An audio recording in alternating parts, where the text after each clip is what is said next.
A resistência é a relação entre a corrente e a tensão elétrica e é expressa em ohm. A resistência depende do material do qual o condutor é feito, de suas dimensões e da temperatura a qual ele está submetido. O parâmetro que relaciona a resistência elétrica e a natureza do material é o que chamamos de resistividade elétrica e é indicado pela letra grega Rho e é expressa em ohm vezes metro. A resistividade elétrica é uma medida que representa a dificuldade que as cargas encontram para se movimentar por um condutor. Quanto maior a resistência elétrica, menor a mobilidade de carga. George Ohm descobriu que a resistência não dependia da voltagem aplicada e, portanto, a resistência dos materiais era constante.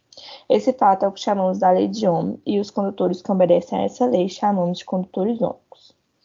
O efeito Joule foi descoberto por James Prescott Joule e é o processo que transforma a energia elétrica em calor e explica por que resistores se aquecem quando são percorridos por correntes elétricas. A lei de Joule é a fórmula matemática de se expressar o efeito Joule e ela é expressa por trabalho é igual a resistência vezes a corrente elétrica ao quadrado vezes o tempo, que é igual a tensão ao quadrado dividido pela resistência vezes o tempo. A energia elétrica dissipada por unidade de tempo é calculada através da fórmula em que trabalho dividido pelo tempo é igual a tensão vezes a corrente, que é igual a resistência vezes a corrente ao quadrado, que é igual a tensão ao quadrado dividido pela resistência. A aplicação do efeito Joule em um chuveiro. Dentro dos chuveiros elétricos nas nossas casas, existe um resistor conectado à energia elétrica. Ao abrirmos a torneira, a água se acumula na parte inferior do chuveiro e, quando chega a determinado limite, ela é capaz de empurrar a chave do chuveiro. Isso faz com que a conexão do resistor e da energia elétrica seja fechada e que a corrente elétrica comece a atravessar esse resistor. Assim, a água do banho é aquecida utilizando o efeito Joule.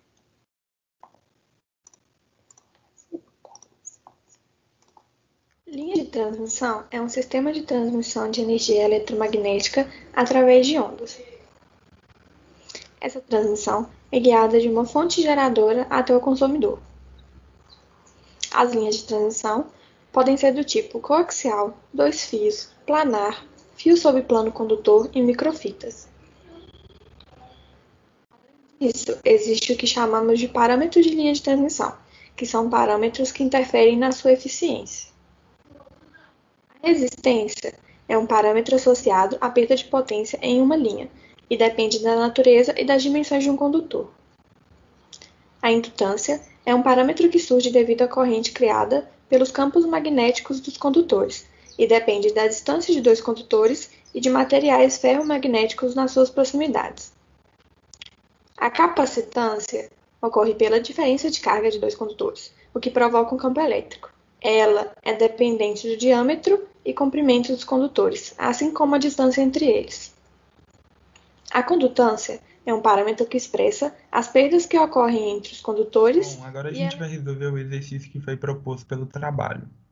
De maneira geral, é uma usina onde ela transmite 200 MW de potência com uma voltagem V a uma distância de 500 km com cabos de alumínio de 2,54 cm de diâmetro, que está representado na imagem aqui. O exercício também forneceu dicas onde a gente pode interpretar a usina como se ela fosse um circuito elétrico e também forneceu os coeficientes de resistividade para cada temperatura que a gente vai usar nos itens a seguir. Bom, na letra A pede para encontrar o valor de R quando a temperatura for 40 graus ou menos 40 graus Celsius. Para a gente resolver, a gente tem que usar a equação da segunda lei de Ohm, que diz que a resistência em ohms é igual ao coeficiente de resistividade do material vezes o comprimento L em metros sobre a área, em metros quadrados. Agora, encontrando o valor de R para a temperatura igual a 40 graus Celsius. O valor do coeficiente já foi fornecido pelo exercício que está aqui. E agora a gente tem que encontrar a área, né? Se a gente reparar o fio, a área dele é um círculo. E a área do círculo como que é? Πr ao quadrado.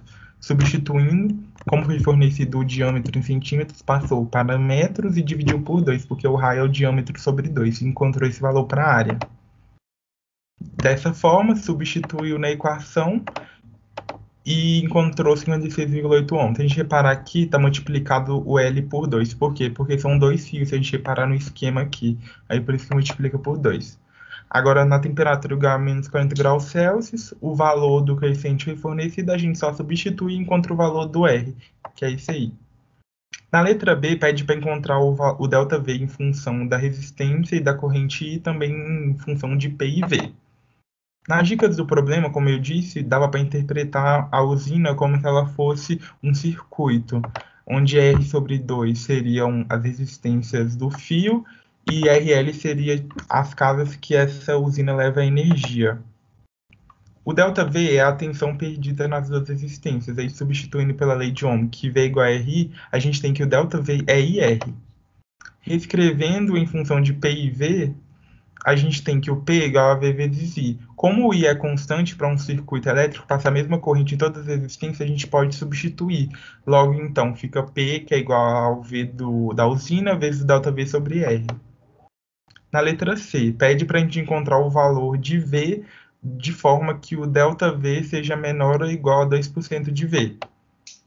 Como está colocado aqui, que o ΔV tem que ser menor ou igual a 0,02% do V total da usina. Utilizando a equação que a gente encontrou no item anterior, a gente também tem a potência, que é 200 megawatts. Substituindo para cada temperatura, né, substituindo, a gente tem aqui, fica assim. Aí, como o ΔV é igual a 0,02V, a gente substitui isso e encontra que o V é esse valor aqui. E para a temperatura de menos 40 graus Celsius, é do mesmo jeito, só muda o valor da resistência, que é esse daí.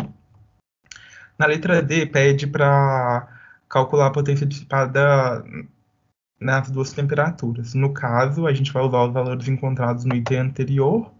A gente tem o valor de V, a gente encontra o ΔV. Com o ΔV, a gente consegue encontrar o valor da corrente, que é esse daí, 265,387 A. Com isso, a gente substituindo na equação de potência, a gente encontra a potência dissipada, que é 4 megawatts. Para a temperatura menos 40 graus Celsius, a gente tem esse valor aí do V, que é o valor que a gente encontrou no item anterior.